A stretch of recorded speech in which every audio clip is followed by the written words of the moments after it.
My guest today on Perspectives 2014 is Dana Rosenbach, and Dana is connected to this region over a period of time.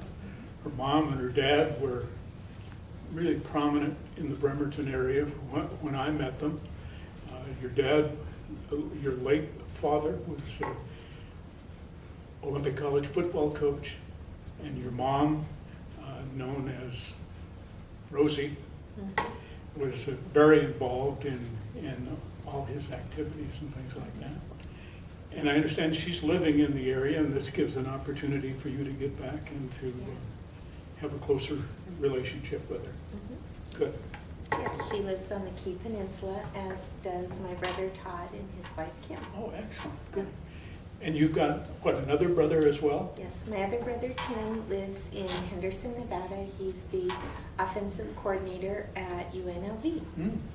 And your two brothers cut a wide swath at Washington State, if I'm not mistaken. Tim was at Washington State. Todd played football at PLU for Frosty Western. Oh, yeah. So they had some good experiences in that regard. Yes. Do you have contact? Well, one of them you said is going down to college in Northern Oregon? Well, my son. Oh, excuse me, I'm sorry. Yeah, I have 3 children. My oldest son is working with Xerox in Lacey, and my middle son just graduated from high school and will be attending Southern Oregon in Ashland. He is an actor, so it's a perfect setting for him. And I have a daughter entering 8th grade at Hawkins Middle School. Oh, that's neat, isn't it? So who's going to be judging who in that regard? I won't be allowed to act like I know her when I visit her classroom. Exactly. You had an interesting title in Longview, and I didn't really fully understand it, and I'd be interested if you'd kind of walk us through that. Yeah, in Longview, my title was Executive Director of Leadership and Learning. It is unusual. In many districts, a similar kind of position would be teaching and learning. But we really wanted to focus on the idea that to have strong change and improvement in schools, you have to have effective leaders. And so a big part of my role was training, development, and evaluation of all of our principals and directors at the district office. And so we emphasize leadership as part of that, and learning, because our leaders were key to having effective learning in all of our schools. They always are, aren't they? Yes, and so their work with our teachers needed to be described really fully, so that's why we changed the title. How long were you in that position? I was there for 3 years. And what was your title when you came to the district? Was it anything different than that? No, that was the title when I arrived there. So prior to that, I was the middle school principal in Walla Walla. And where did you start your teaching career? At Seebeck Elementary School in Central Kitsap. You are kind of getting back to home there too, aren't you? Yes. Well, that's neat. Well, it's a neat area. Yes, it is. It's nice to be near mom and kind of reacquainting yourself with this area. Interested to know your first impressions of the North Mason School District. People are very focused on our kids and on ensuring that our kids succeed. There's a strong sense of community, and there's a really positive vibe to all of the interactions, whether it's with staff or community members or visiting people in the grocery store. And so that's really exciting, because it's not always the case when people are talking about their schools. But this is a very positive community, and a community very focused on children. So it's an exciting place to be. That is exciting. You have on your plate a really sizable construction project that has been approved by the voters, and I don't imagine you're really immersed in that right now, but can you describe to us the status? Yes, we have broken ground and completed the site prep work for our new high school. Our actual construction company starts work on Monday, August 18th.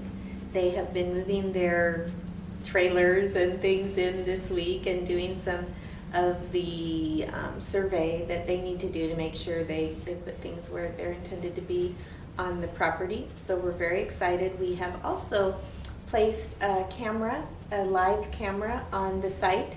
So we will have that up and running on our website as of the beginning of next week, so our community can watch what's happening 24/7. Well, that's interesting. Of course, hopefully there won't be any construction going on at night or anything else. But Exactly. There's more and more of that going on these days. yes. What's, how would you describe your role with the North Mason School District? And I imagine these things evolve. It's one thing right now, and 6 months from now, you're going to have different emphasis and things of that nature. Well, in general terms, the superintendent's position is as secretary to the board, and in our district, the superintendent's position is really, or in any district, I guess, is CEO, and so you're managing the work of the district given the parameters that the board gives you to do. For us, it really is being an instructional leader at this time, working with our principals and our lead teachers to ensure that we're doing the best things for our kids. Our kids we're in a transition in education in the country, or even in the world right now, and it's never been more true. I have a Chinese saying that kind of guides my thinking about education. And to paraphrase, it's never, or do not train the children for the world in which you live, for they will inherit another. That has never been more true than it is today, because not only will the world they inherit be different, but it's different tomorrow than it was today. So we really need to focus on different things in education, and that transition has to happen first with the adults, because as teachers and parents and community members, we grow up expecting school to be a certain thing, and it can't be what it was when we were in school if it's going to prepare our kids for their future. And we see in our society today some breakdowns in that regard, because of some really horrific things occurring, and Yes. there's also some really great things as There well. are. Mhm. We ought to focus on the good stuff and kind of minimize the rest of it. That's correct. You got a big job. Mhm. How did you come to education? Were you drawn by your family? Well, my parents were both teachers, and so in high school there was absolutely no way ever that I was ever going to be a teacher. The last consideration. The last possible job I would ever consider. When I first left for college, I studied political science, and I decided very early in my academic career that I liked studying political science, but the careers that I would have created to that or related to that wouldn't allow me to be the kind of person that I would like to be. I didn't have a lot of admiration for people who spent their life immersed in politics. So I started looking around for other things. This may come as news to you, but you're immersed in politics now, but we won't go into that. Yeah, kind of what goes around comes around every time, doesn't it? But anyway, so I looked for other things. And actually, when I was first in college, I changed my major every couple of quarters because I found something more interesting. So it took me a little longer than the average bear to get through school. And I have a very, very rich liberal arts education. Yes, you do. I even majored in 12th century Romance literature at one point. So Big demand for that. big demand for people that know anything about that. So, you know, after majoring in a lot of different things, I left school for a while and got into the workplace to kind of see what I really wanted to do. And when I went back to school, I went back to go into education, become a teacher. I started as an elementary school teacher. I added endorsements in English as a second language and taught English as a second language. I also, because I was a military spouse and moved all over the country as a teacher, I had the opportunity to teach kids in a lot of settings, alternative learning setting, kids who were struggling in school for a number of reasons, special education, behavior, environmental impacts. So I got to learn a lot about what all of our kids need to be successful in life, not just the kids who grew up in my kind of background or that my kids might. And that really shaped what as I moved and grew as an educator, where I wanted to be. That sounds to me like an excellent liberal education. Absolutely. You know, among the places we lived on Amelia Island, Florida in the 90s, and my oldest son was in 4th grade when we got there, and we got to spring and it was time for sports, and some of the boys in my class, and I taught an alternative class at the school for kids who were not getting along in the rest of the elementary school setting, came in and said, "Hey, Ms. Jones, is Kyle going to go to practice today to tryouts?" And so we didn't know it was baseball tryouts, and he had played here in Central Kitsap, so yes, we went to tryouts, and nothing really looked different to us. Well, the next day when I got to school, my colleagues were waiting for me in the staff room to ask me what I thought I was doing letting my son play in the Black Baseball League. Oh. So we learned that we, on Amelia Island, Florida in 1994, still had a black and a white baseball league. And we played in the Black League for 3 years that we were there. And it was quite a learning experience. For all considered? For all considered. Wow. Your son still speak of those experiences? He does. When he graduated and was applying to colleges, that's what he wrote his college entrance exam about, or his, paper they write to get into college, his essay. It was an interesting experience. 2 of the years that we were there, and he didn't tell me this till we moved away, but during baseball season, his teachers gave him detention every day. So we learned a lot, and it was interesting. Moving to that part of the country from the Pacific Northwest, we have our moments, and we don't always treat everyone alike in the Pacific Northwest either. But in the South, they really are, they were at that time at least, still in a much different decade socially than we were here. Mm-hmm. How was he accepted in the Black League?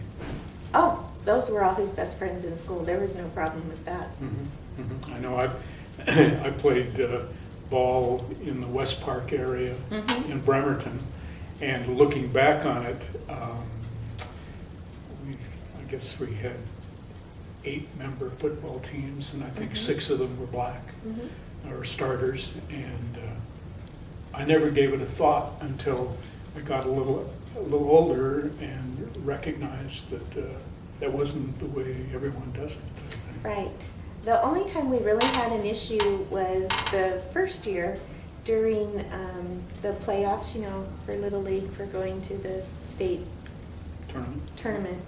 We were hosting a series of the playoffs around the 4th of July, and parents from teams that didn't look quite like ours were not very kind to the kids and on the field, and I have to admit I almost got into it with this one dad. And he was standing right behind the backstop screaming at our players with the kinds of words that we don't want to use, and I asked him to move, and he was probably a little inebriated, and so turned around and came after me, and all of a sudden 3 of the uncles in the stands stood up and walked up next to him and walked him out of the park. We didn't see him for the rest of the day, so I'm not sure what happened, but it was interesting. Another learning experience. Yeah. We do those things. Yes. What What's your goal for the North Mason School District? I don't know that it's any different than it was in Longview, et cetera, but No, really to make sure that we meet the the structures that we put together with our key work, that all of our kids have access to an education that allows them or enables them to be successful in their futures and in multiple futures, because as we know, kids today will have to or get to change their careers and what they do in life at least 6 times. And so we want to make sure that our kids have the skill and the ability to continue to learn and to adjust and be successful whatever comes in the future. are you finding in your work in the classroom and the teachers that kids are sufficiently resilient to deal with the changes that are occurring in society? Kids are more resilient than we think they are, but we also have to help them build some strategies. Kids today also, in many, many instances, face a lot of challenges that kids didn't when I was growing up. And so sometimes their resilience has been decimated a little bit. So we need to work to help them feel confident and secure and have some strategies to face different things that happen to them in life. There's a lot of concern about comportment, not everyone fitting in the same box and things like this, and as a result, some kids acting out, as it were, not fitting in, and then it comes to the situation of maybe are they considered to be such a situation that they need to be removed from class, or how do you deal with those things? I know the last thing you want to do is take them out of the classroom Yeah, and you know, in Florida, I was the teacher for kids who weren't wanted in other classrooms, and I don't think that was the best structure. We did great things, and I was really proud of the work that we did in our class, but we shouldn't have had that structure within the school.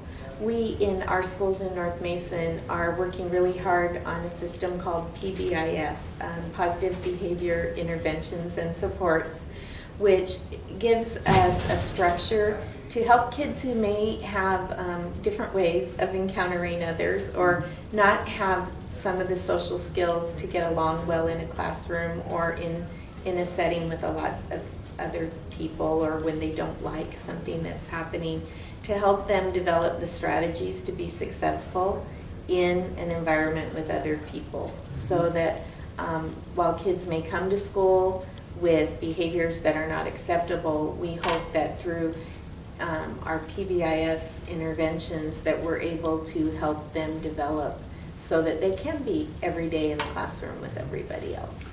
And they probably have to work with the families on that basis too, where you identify a potential problem and maybe see if you can come up with some strategies to deal with it at home and in this classroom. Absolutely, yes. It needs to be a partnership. You know, we have one thing that's somewhat unique in the district, and it's been in the news quite a bit just recently, and that's the Feller Community Center. And it's, in some people's view, a great opportunity, and in other people's view, it's a curse. You've inherited that from the Feller family and things, and there have been some challenges and things. How would you assess the situation at this point? Well, the Feller Community Center in Wetlands really is a jewel and is central to kind of the identity of at least the Belfair part of our district. In the past, it has been an outstanding example of environmental education throughout the state and the region. It has not maintained that level of success in recent years. It has kind of become minimized, but the potential is still there. Right now, there has been a lot of stress on the district because the organization that we worked with to manage the center and had a partnership was not able to continue. And so the center is costing the district dollars right now that we would rather see go into the classroom. But we're in the process of working with the community to figure out how best that we can move forward. You know, the center itself should always remain as a central part of our community, and it would be very important and ideal to grow the educational opportunities back to what they were or even more.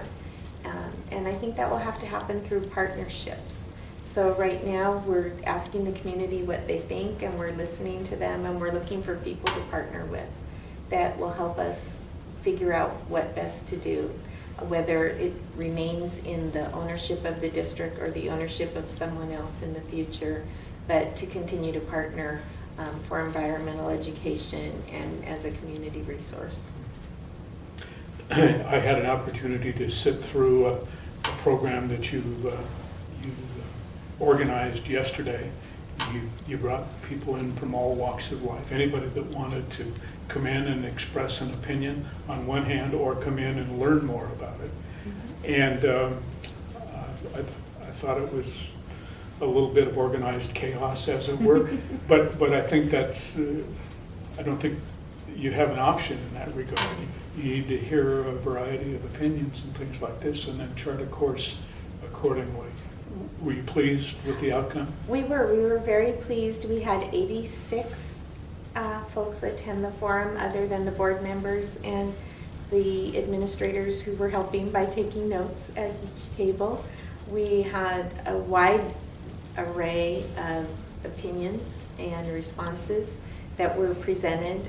Right now we're compiling all of those so that the board can read through all of the notes that we got, and we can share those with the community, that everyone can see what the range of opinions and ideas are. I think it will provide the board with the information they need to make decisions about the next best steps that they can take. Interesting process, isn't it? Mm-hmm.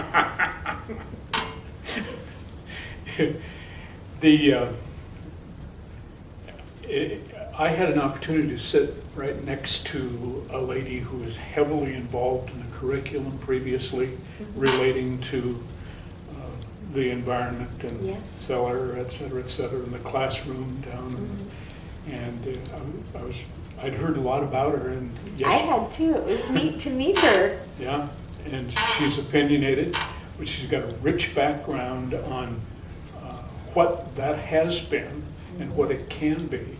And I hope everybody's listening to her opinions, because of course things will have changed since yes. then.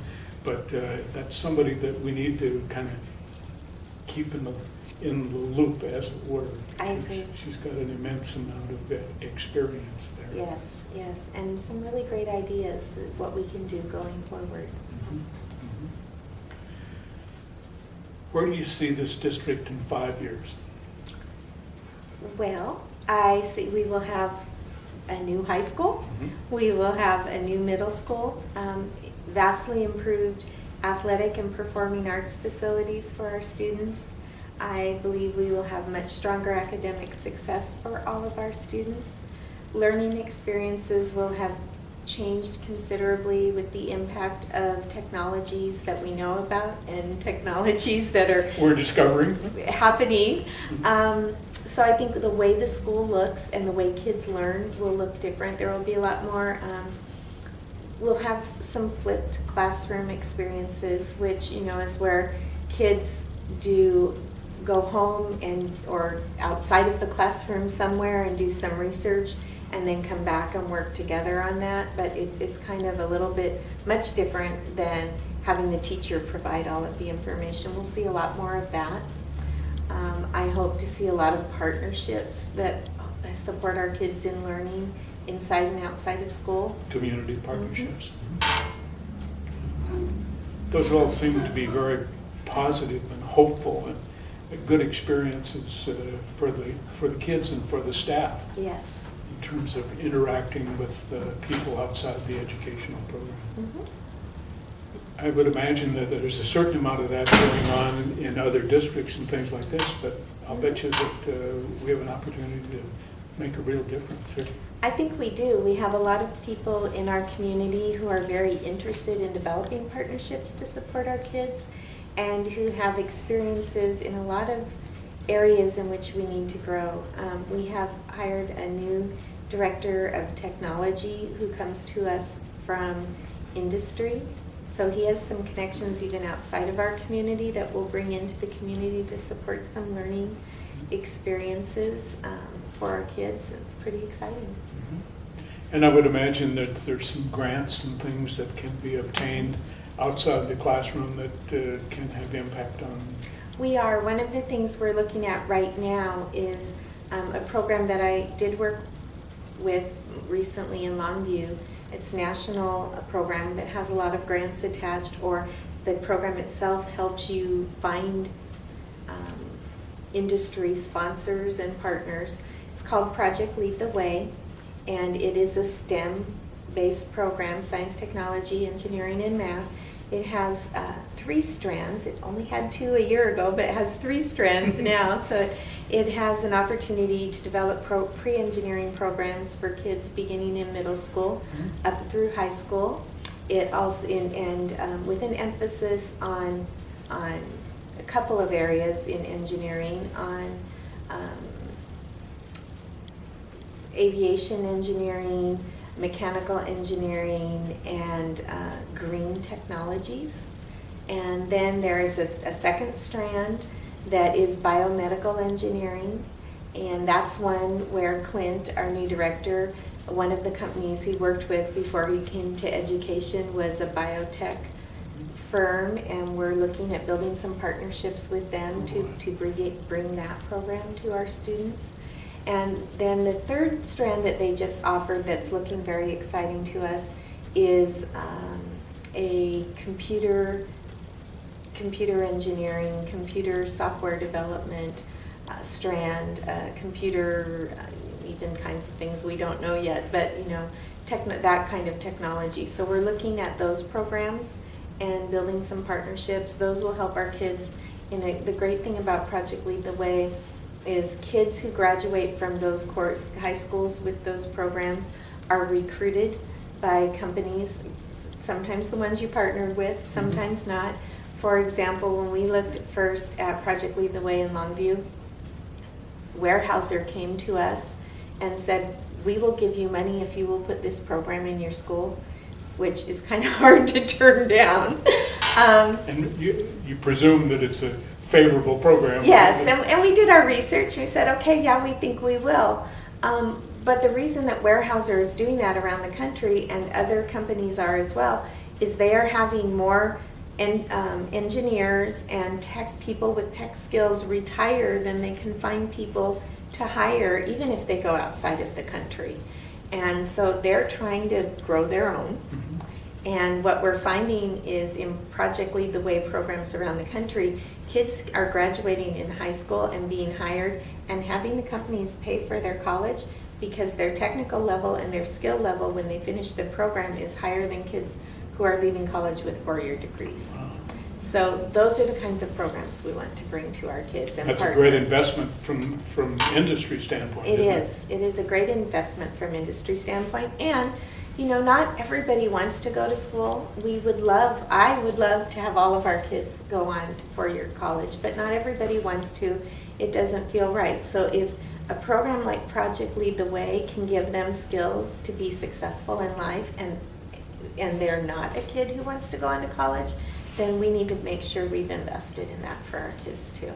And I would imagine that kids which at a jumping off point are not ready, but at a later time, as they evolve, they could gravitate back to education and benefit from that. Absolutely. Absolutely. And if they've gone into industry and they've been successful, often your company will help you finance that in ways that you don't know about when you're graduating from high school. Well, it might be that the only thing holding them back initially is the investment. And if they can get a step or two up the rung and get somebody's attention, somebody can then well help them with their education. Exactly. And everybody wins. Mm-hmm. Pretty exciting. Pretty exciting. Well, where do we go from here? Well, school starts in about 2.5 weeks, and I'm looking forward to meeting all of our teachers and all of our kids and spending time in the classroom and finding out what it looks like and what we can do to make it look even better for kids. I remember when you were being interviewed, there were 3 candidates for this position and things like this. And you made a commitment, and I'm not sure I got it correctly, but it isn't that you're going to be in every classroom every week. I got the impression that you're going to be in every school. But I am going to be in every school every week, Yeah. yes. I was impressed with that. Well, I don't think that's that hard of a commitment to make. You know, you just have to schedule it sometimes because there are always people who want to talk to the superintendent, but our kids are our first priority. And so, yes, I will be in every school every week. Probably not every classroom. It'll probably take me a while to do that. But I will be available, and I want to get to know the kids. I want to see what we're doing well and where we can improve and hear that from teachers and kids and be right there, kind of boots on the ground, so to speak.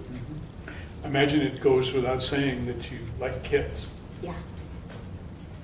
And I have the impression that some people ultimately, over the years, have gone into education and they didn't like the kids all that well, and that was a disappointing experience. Yeah, maybe sometimes, but you know, you get energy from being around kids, even when they're not doing what you want them to do. Maybe sometimes more in that way. Well, I think it's been exciting meeting you and seeing the first 2 or 3 weeks in the area and the way people have reacted to you and you've reacted to them, and I think it bodes well for what's around the corner. Well, thank you. I'm And, excited to be here. We're excited to see the impact that you have on the North Mason School District. Well, thank you. Hope you have a really good experience here. Me too. I hope we all do. Dana Rosenbach, the new superintendent of the North Mason School District, and imagine we'll get a chance to chat with you periodically over a period of time. Sure. Good luck to you. Thank you. Thank you. Bye.